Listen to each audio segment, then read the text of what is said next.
You know, there has been wind, there has been rain, there has been everything you can imagine, and so I am hoping that my microphone doesn't pick it up because we have a deadline. Today on Writing in the Tiny House.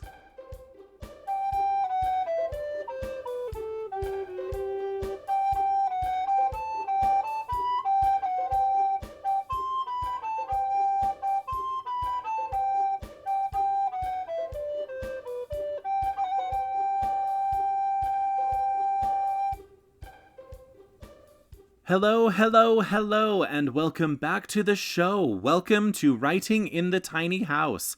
I am your host, Devin Davis, and I am the guy living in a tiny house who is here to tell you how to write that novel specifically. But we don't just pay attention only to novels, we pay attention to all books. It has been my experience that so many adults who work a 9-to-5 and have a family also have a book idea in the back of their mind that they simply have not started writing.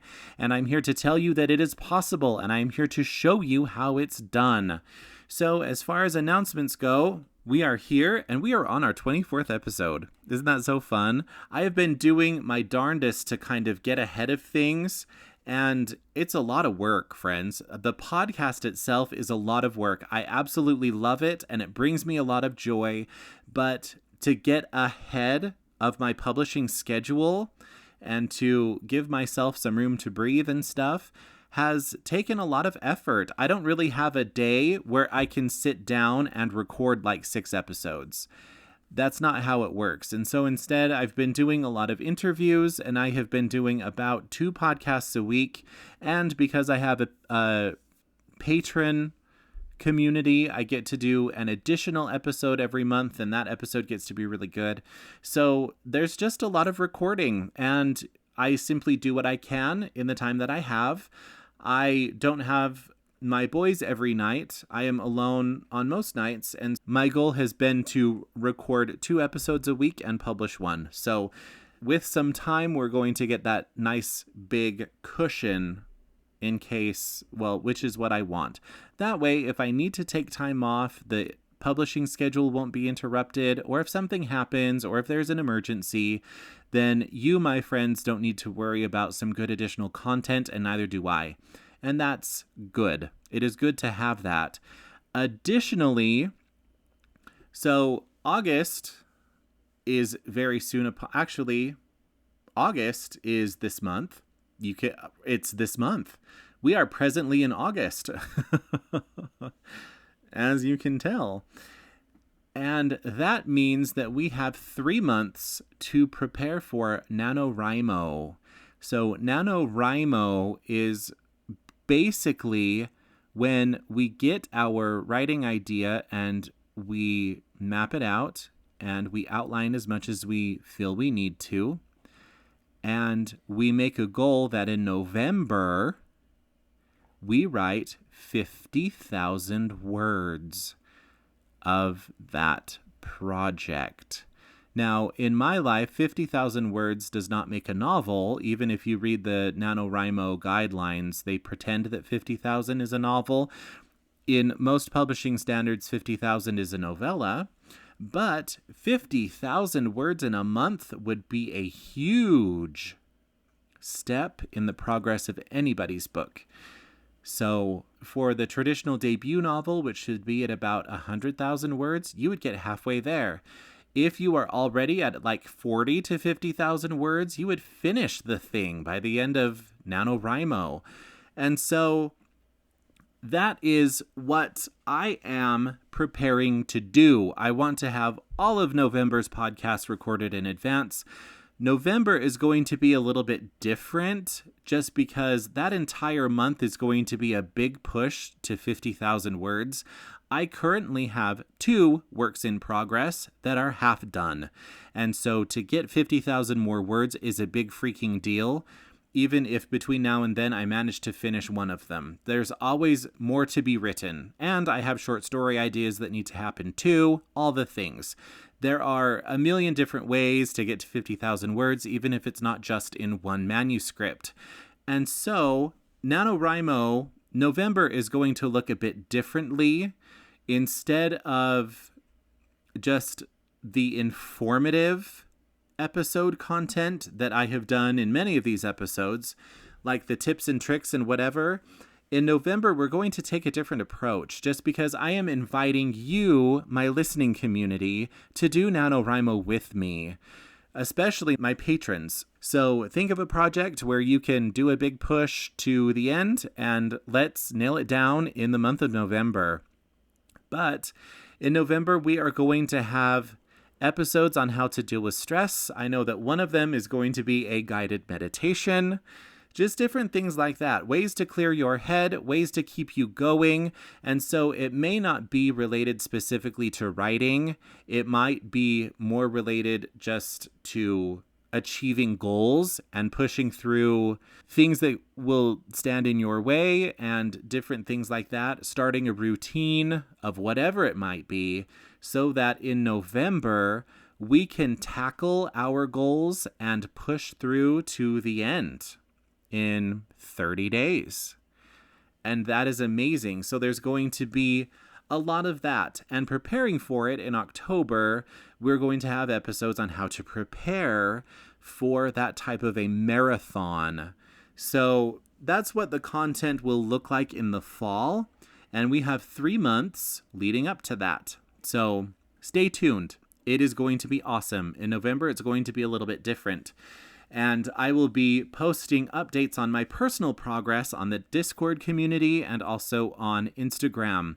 So if you follow me on Instagram, you can see that. If you are not a part of the Discord community, you need to become a patron to do so. So go to patreon.com/writinginthetinyhouse, and there will be a giveaway. There will be a lot of back and forth on how to stay on track, on how to push through, on how to move forward. And so NaNoWriMo is a big goal this year. So let's do that right before the holiday season. It's going to be great. So anyway, on to the main body of this episode. I want to talk about how to structure plot and do it from the inside out, sort of.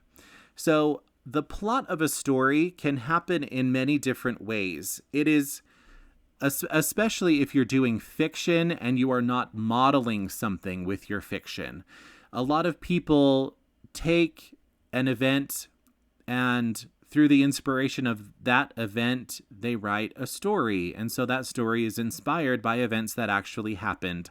And so putting in the rising action and whatever else is a bit easier just because everything that they're writing happened in some way already.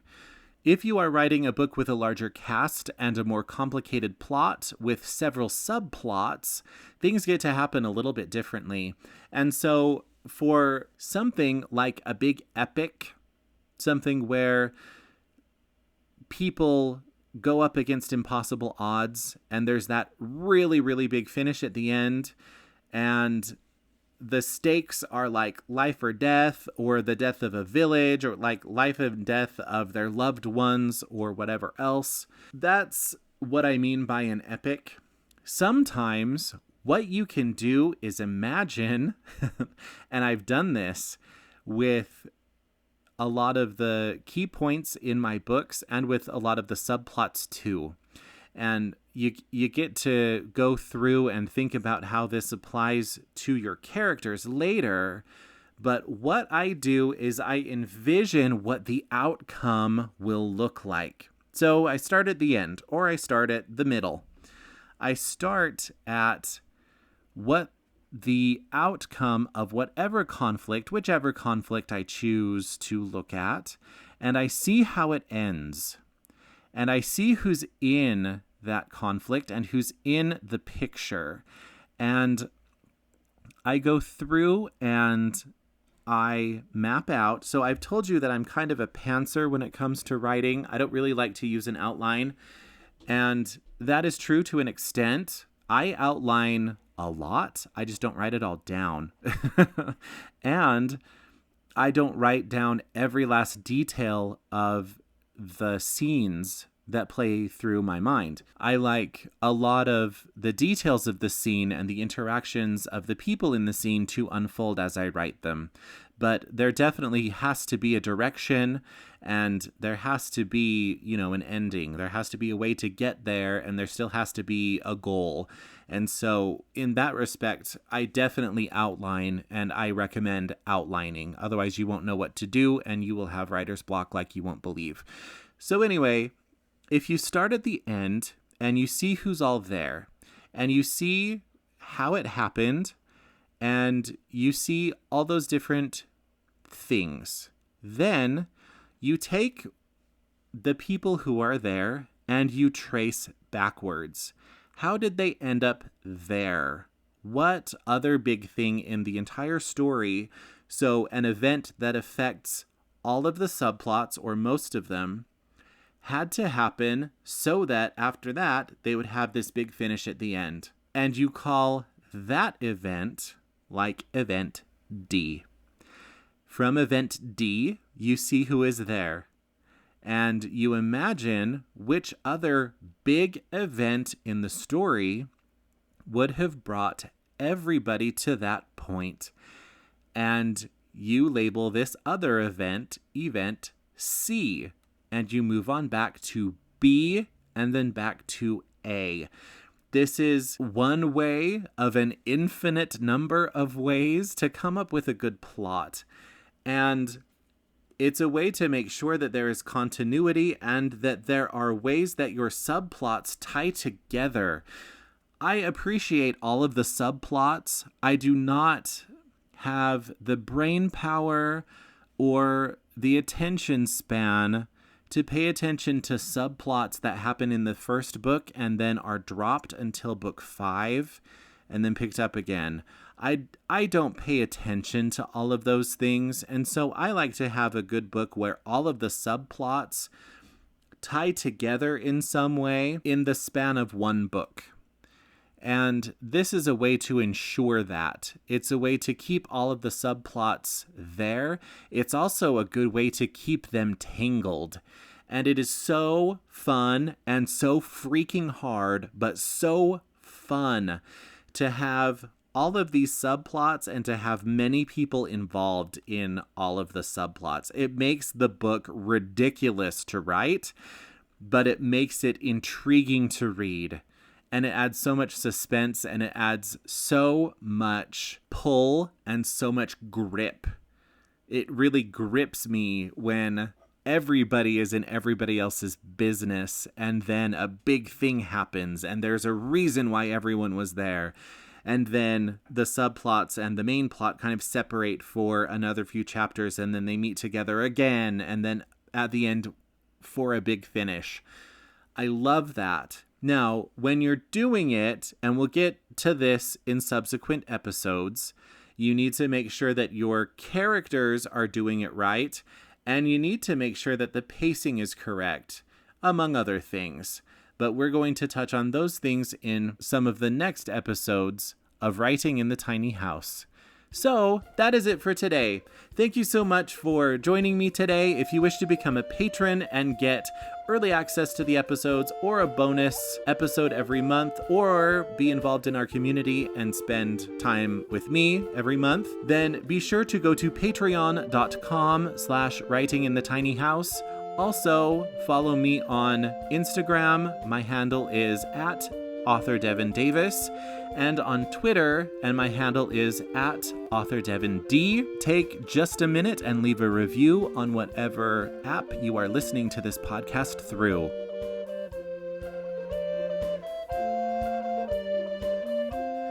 A special thanks to my patrons. Without you, this podcast would not be as fun or as possible. So thank you so much, guys. Be sure to join in next week and have fun writing.